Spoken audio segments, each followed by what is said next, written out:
Roughly 60 years after the abolition of slavery, anthropologist Zora Neale Hurston made an incredible connection. She located the last surviving captive of the last slave ship to bring Africans to the United States.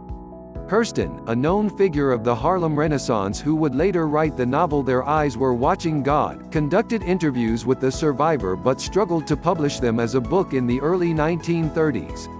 In fact, they were only released to the public in a book called Barracoon, The Story of the Last Black Cargo, that came out on May 8, 2018. Hurston's book tells the story of Cudjoe Lewis, who was born in what is now the West African country of Benin. Originally named Kosala, he was only 19 years old when members of the neighboring Dahomean tribe captured him and took him to the coast. There, he and about 120 others were sold into slavery and crammed onto the Clotilda, the last slave ship to reach the continental United States. The Clotilda brought its captives to Alabama in 1860, just a year before the outbreak of the Civil War. Even though slavery was legal at that time in the U.S., the international slave trade was not, and hadn't been for over 50 years. Along with many European nations, the U.S. had outlawed the practice in 1807, but Lewis' journey is an example of how slave traders went around the law to continue bringing over human cargo.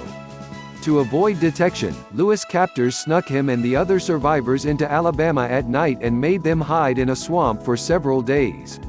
To hide the evidence of their crime, the 86-foot sailboat was then set ablaze on the banks of the Mobile Tensaw Delta. Its remains may have been uncovered in January 2018. Most poignantly, Lewis' narrative provides a first-hand account of the disorienting trauma of slavery. After being abducted from his home, Lewis was forced onto a ship with strangers.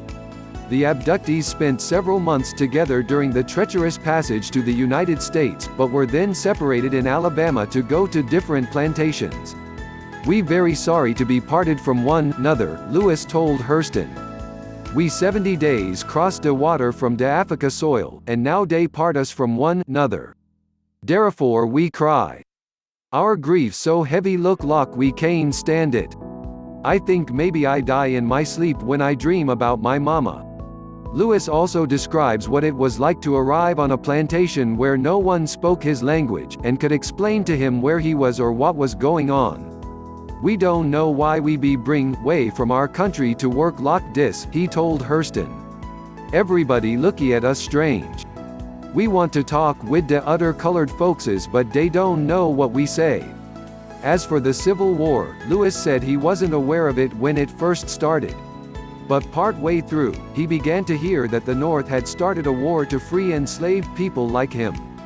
A few days after Confederate General Robert E. Lee surrendered in April 1865, Lewis says that a group of Union soldiers stopped by a boat on which he and other enslaved people were working and told them they were free. Lewis expected to receive compensation for being kidnapped and forced into slavery, and was angry to discover that emancipation didn't come with the promise of 40 acres and a mule, or any other kind of reparations. Frustrated by the refusal of the government to provide him with land to live on after stealing him away from his homeland, he and a group of 31 other free people saved up money to buy land near Mobile, which they called Africatown. Hurston's use of vernacular dialogue in both her novels and her anthropological interviews was often controversial, as some Black American thinkers at the time argued that this played to Black caricatures in the minds of white people. Hurston disagreed, and refused to change Lewis' dialect, which was one of the reasons a publisher turned her manuscript down back in the 1930s. Many decades later, her principled stance means that modern readers will get to hear Lewis' story the way that he told it.